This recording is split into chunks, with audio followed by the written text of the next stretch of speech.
अफगानिस्तान और पाकिस्तान के बीच सीमा पर बढ़ता तनाव अब एक गंभीर संघर्ष का रूप लेता जा रहा है। शनिवार रात डुरूंड लाइन के पास भीषण झड़प के बाद दोनों देशों के बीच युद्ध की आशंका गहराने लगी, जिस पर मुस्लिम देशों ने भी अपनी अपनी प्रतिक्रिया देनी शुरू कर दी है। अफगानिस्तान और पाकिस्तानी मीडिया रिपोर्ट्स के अनुसार तालिबानी बलों ने सीमा पार करते हुए पाकिस्तान की कई चौकियों पर हमला बोला, जिसमें दर्जनों पाकिस्तानी सैनिकों के मारे जाने की खबर है। तालिबान के रक्षा मंत्रालय ने इस हमले को पाकिस्तान की लगातार आक्रामकता के जवाब में दी गई कार्रवाई बताया और इसे सफल सैन्य अभियान भी कहा। खास बात यह है कि ठीक इसी दौरान तालिबान सरकार के विदेश मंत्री अमीर खान मुत्ताकी भारत दौरे पर थे। उन्होंने अपने बयान में कहा कि सरहदी इलाकों में हमले हुए हैं और पाकिस्तान को ऐसी गलती दोहराने से बचना चाहिए। इस झड़प पर सऊदी और कतर की प्रतिक्रियाएं सामने आई हैं। सऊदी अरब ने अपने विदेश मंत्रालय के जरिए एक आधिकारिक बयान जारी कर कहा कि सऊदी अरब इस्लामिक गणराज्य पाकिस्तान और अफगानिस्तान के बीच सीमावर्ती क्षेत्रों में हो रहे तनाव और झड़पों पर गंभीर चिंता व्यक्त करता है। हम दोनों पक्षों से संयम, संवाद और समझदारी की अपील करते हैं ताकि क्षेत्र में स्थिरता और सुरक्षा बनी रहे। वहीं कतर ने भी पाकिस्तान और अफगानिस्तान के बीच बढ़ते तनाव पर चिंता व्यक्त की। कतर के विदेश मंत्रालय ने दोनों देशों से कूटनीति और बातचीत के रास्ते पर लौटने का आग्रह किया। अब बड़ा सवाल ये उठता है कि क्या अफगानिस्तान पाकिस्तान के इस संभावित संघर्ष में सऊदी अरब कोई भूमिका निभाएगा? ये सवाल इसलिए जरूरी है क्योंकि सितंबर 2025 में रियाद में पाकिस्तान और सऊदी अरब के बीच एक अहम समझौता हुआ था, जिसे संयुक्त सुरक्षा संधि का नाम दिया गया। इस समझौते के तहत दोनों देशों ने ये वादा किया था कि किसी एक पर भी हमला दोनों देशों पर हमला माना जाएगा, बिल्कुल नाटो के आर्टिकल 5 की तरह।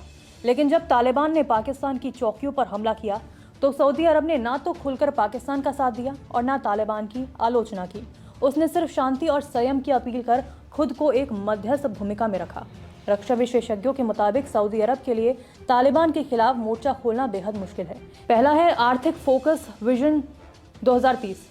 सऊदी अरब फिलहाल अपने विजन 30 कार्यक्रम पर केंद्रित है, जिसके तहत वे तेल पर निर्भरता घटाकर पर्यटन, निवेश और तकनीकी क्षेत्रों पर विविधीकरण कर रहा है। किसी सैन्य संघर्ष में कूदना इस विजन को नुकसान पहुंचा सकता है।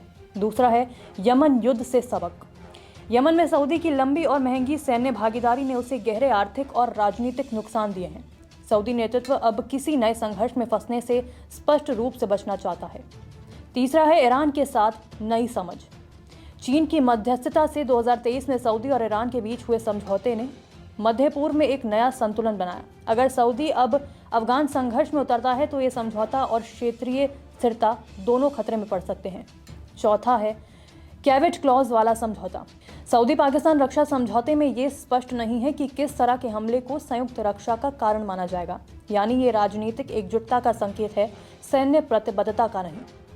कुल मिलाकर अफगानिस्तान और पाकिस्तान की सीमा पर स्थिति बेहद नाजुक है। तालिबान ने यह दिखा दिया कि वह अब पाकिस्तान के खिलाफ भी सैन्य जवाब देने से नहीं हिचकेगा। दूसरी ओर सऊदी अरब और कतर जैसे मुस्लिम देश संघर्ष में सीधे उतरने के बजाय कूटनीतिक और शांति दूत की भूमिका निभाना चाहते हैं। सऊदी अरब के लिए यह समय अपने आर्थिक और राजनीतिक संतुलन को बनाए रखने का है, न कि किसी और युद्ध में शामिल होने का। यानी भले ही पाकिस्तान संयुक्त सुरक्षा संधि का हवाला दे, लेकिन सऊदी अरब के कदम फिलहाल केवल राजनीतिक समर्थन और नैतिक अपील तक सीमित दिख रहे हैं। इस पर आपका क्या कहना है, कमेंट कर जरूर बताएं। नमस्कार, मैं हूं मानक गुप्ता।